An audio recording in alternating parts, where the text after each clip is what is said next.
12 தேதிக்கு அப்புறம் சுக்கிர பகவான், 12 தேதிக்கு அப்புறம் செவ்வாய் பகவான் 2ஆம் இடத்தில் ஆட்சி பெற்று அவரும் இடம்பெறக்கூடிய காலம் எல்லாமே நன்றாக உள்ளது. எனக்கு தெரிஞ்ச வரைக்கும் இனிமேல் துன்பம் என்பது உங்களுக்கு கிடையாது. வேலையில் ஏற்பட்டு வந்த மந்தமான நிலைமை, வேலை இழப்பு நிறைய பேருக்கு மீனராசிக்காரங்களுக்கு ஏற்பட்டிருக்கும். இந்த உத்திரட்டாதி ஆகட்டும், ரேவதி ஆகட்டும், பித்து பிடிச்சார் போல், பில்லி சூனியம் செய்தார் போலவே இருப்பாங்க. என்ன நடக்குதுன்னே தெரியாது அவங்களுக்கு. பாடி, அதாவது உடல் மட்டும்தான் இங்கே இருக்கும், உள்ளம்புள்ளாக எல்லா இடத்துலையும் பரவி இருக்கும். நிறைய பேருக்கு பில்லி சூனியம், செய்வினை கோளாறுகள் அகப்பட்டது போலையும், இந்த மனநோய் என்று சொல்கிறோமில்ல, அந்த மனநோயை பாதித்தவங்க நிறைய பேரில் மாரி சுற்றிட்டுருப்பாங்க. காரணம் ராகுவோட அம்சம் அது. இந்த ராகு பகவான் யாரை டச் பண்ணுறாங்களோ நட்சத்திரத்திற்கு அவங்களாம் அது மாதிரி ஆகிடுவாங்க. இல்லை வேகமாக செயல்படக்கூடிய காலமாகவும் இருக்கும்.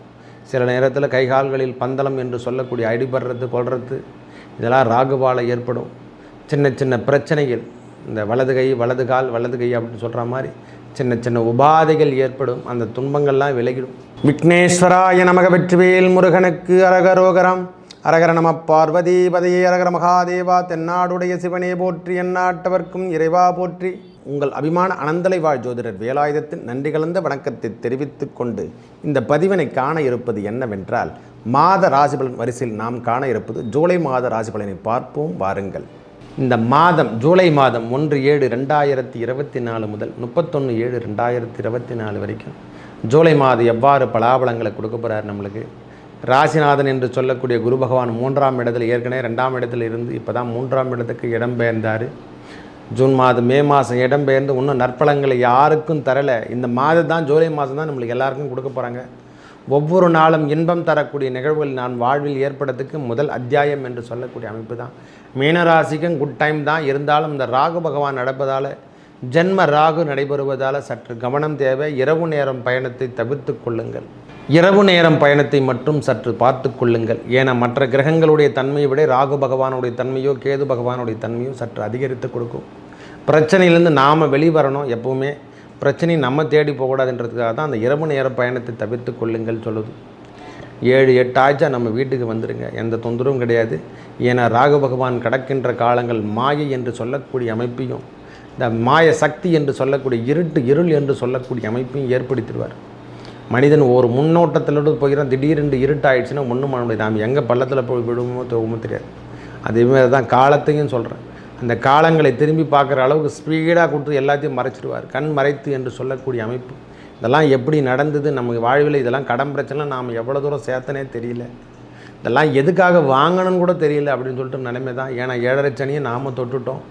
அதனால் ஒன்றும் பிரச்சனை கிடையாது. அவர் வந்தால் நன்மை மட்டுமே நடைபெறும். திருமணம் சார்ந்த விஷயங்கள் நம்மளுக்கு எல்லாமே கூடி வரப்போகிற காலமாக இந்த மாதம் அமையப்போகுது. இல்லை அந்த பந்தத்தை ஏற்படுத்தக்கூடியது அதுக்கு என்னென்ன ஏற்பாடுகள் எடுக்க போகிறோம்.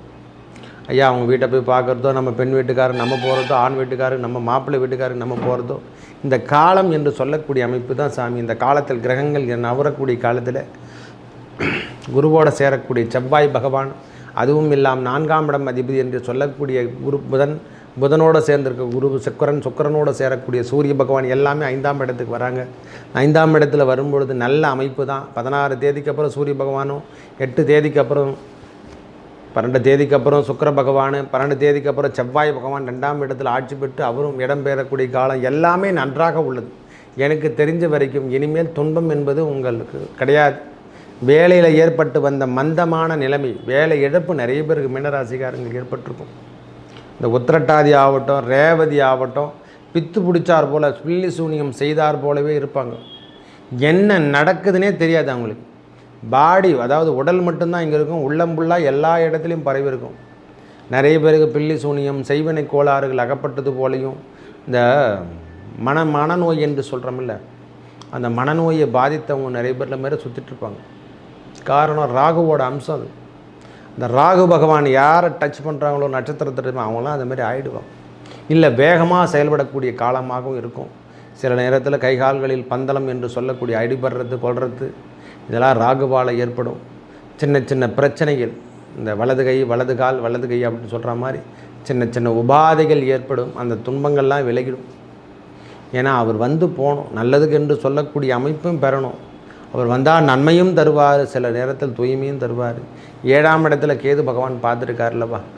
7ஆம் இடத்துல கேது பகவான் இருக்கார். துன்பத்தை தரக்கூடிய இடமாக இருக்கக்கூடிய காலமாகவும் அவர் வந்தார்னா தண்டனை பெறக்கூடிய காலமாகவும் கொடுத்துருக்காரு.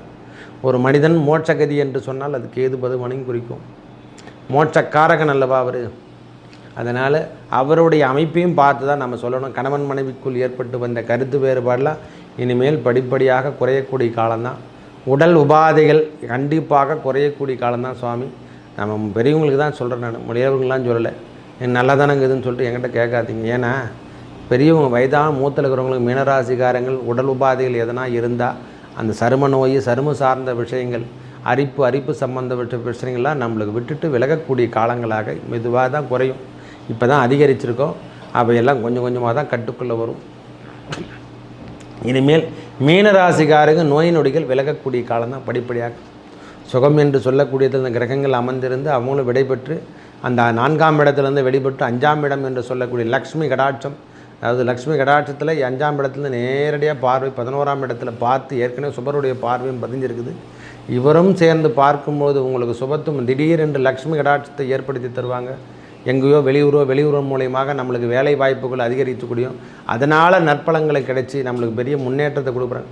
மூத்த குடிமகன் என்று சொல்லக்கூடிய நம்ம பெற்றோருக்கு பெற்றோர் அவங்களால் ஏற்பட்ட அந்த என்ன சொல்லலாம் இடம் சார்ந்த விஷயங்களை நம்ம முன்னெடுக்கக்கூடிய காலங்களாகவும், அதெல்லாம் நம்ம பங்கு பிரித்து பழங்காலங்கள்லாம் செட்டிலாம் அப்படியே இருக்குதுங்க. இதெல்லாம் மாற்று ஏற்பாடே பண்ண முடியலன்னா இந்த முறை எல்லாமே உங்களுக்கு கையெடுத்து அந்த விஷயத்தெல்லாம் நம்ம ரெஜர்லேருந்து நம்ம வெளியே எடுத்துக்குவோம். எல்லாமே இனிமேல் நல்ல அமைப்பு தான் சுவாமி. இனிமேல் கெடுதலான விஷயங்கள் எதுவுமே இல்லை. மீனராசியை பொறுத்த வரைக்கும் வீடு சார்ந்த விஷயங்களில் நல்ல அமைப்பினை பெறும். ஒரே வார்த்தை சொல்லப்போனால் கட்டாமல் இருந்தால் இனிமேல் வீடு கட்டக்கூடிய பாக்கியம். கடன் பிரச்சனை இருக்கும், அதில் மட்டும் சற்று கவனங்கள் தேவை. கடன் சார்ந்த விஷயத்தில் சற்று கவனம் தேவை. ஷேர் மார்க்கெட்டு இதெல்லாம் தயவு செய்து கை வைக்காதீங்க. பத்திரமாக நடந்து கொள்ளுங்கள். உங்கள் உடல் உபாதைகள் இரவு நேர பயணத்தை தவிர்த்து கொள்ளுங்கள். இந்த காலம் உகந்த காலமாக திருமணம் சார்ந்த விஷயங்கள் நல்ல முன்னேற்றம் தரும். இந்த ராகு தோஷம் கேது தோஷம்லாம் விலகக்கூடிய காலங்களாக இப்போ தான் நடைபெற்று கொண்டு வருது. ஏன்னா புதன் மேலே தான் கடந்துட்டுருக்காரு ராகு பகவான். இந்த ரேவதி நட்சத்திரத்தில் தான் கடந்துட்டுருக்காரு. அங்கேயும் சித்திரை நட்சத்திரம், அஸ்த நட்சத்திரம் என்று சொல்லக்கூடிய நட்சத்திரத்தையும் கடந்துட்டுருக்காங்கன்னு நினைக்கிறேன். அதனால் தொந்தரவுகள் இனிமேல் மீனராசி ஆகட்டும் கன்னிராசி ஆகட்டும், அது 7ஆம் இடம் அல்லவா. 7ஆம் இடம் என்பது வெற்றி, உபஜயஸ்தானம், மதிவுஸ்தானம் எல்லாமே அந்த தான் சொல்லிடுறான். அதனால் அந்த இடத்துல சுபருடைய பார்வை பதியும் போது துன்பங்கள் இனிமேல் விலகக்கூடிய காலம்தான். கொஞ்சம் கொஞ்சமாக இது வரைக்கும் அதிகப்படியான துன்பத்தை வாங்கினவங்க இனிமேல் கன்னிராசி ஆகட்டும் மீனராசி ஆகட்டும். 7 என்பது ரெண்டுமே ஒன்று தான். 1ம் 7ம் ஒன்று தான். எப்போவுமே எனக்கு தெரிஞ்ச வரைக்கும் 1ம் 7ம் ஒன்றே. ஒரு மனிதனுக்கு 1ம் 7மே ஒன்று தான். இங்கேருந்து பார்த்தாலும் அங்கே தான் பார்க்க தோணும், அங்கேருந்து பார்த்தாலும் இங்கே தான் பார்க்க தோணும். எனக்கு தெரிஞ்ச வரைக்கும் துன்பம் நாம் கைகால்களை நாமளே வெட்டிக்கூடாது, அதுதான். அதனால் துன்பம் என்பது 1ம் 7ம் அந்த இடத்துல சுபருடைய பார்வை பதிந்திருப்பதும், சுபரோடு சேர்ந்த கிரகங்கள் நல்ல கிரகங்களாக இருக்க பெற்றால் உங்களுக்கு சுபத்துவம் வாய்ந்த பம்பர் பிரைஸ், இது வரைக்கும் பூர்வ சொத்தில் ஏதாவது பிரச்சனைகள் ஏற்பட்டு வந்தால் அவையெல்லாம் விலக போதுங்க. திருமணம் சார்ந்த விஷயங்களும் குழந்தை பேரோ எல்லாமே நம்மளுக்கு கிடைக்கக்கூடிய காலமாக கிரகங்கள் அமர்ந்திருக்கும் நிலைமை வச்சு தான் கொடுக்க முடியும் சுவாமி. குரு ஒருவர் மட்டும் இல்லை, சனி பகவான் ஒருவரே போதும் கொடுக்கறதுக்கு எல்லாத்துக்குமே. உங்களுக்கு 7.5 சனியாக இருந்தாலும் 2ஆம் இடத்தை அவர் தான் பார்க்குறாரு. இந்த வக்கரகதி காலத்தில் 3ஆம் பார்வையை பார்க்கும்போது திடீர் வருமானங்களை ஏற்படுத்தி தரப்போகிறார்.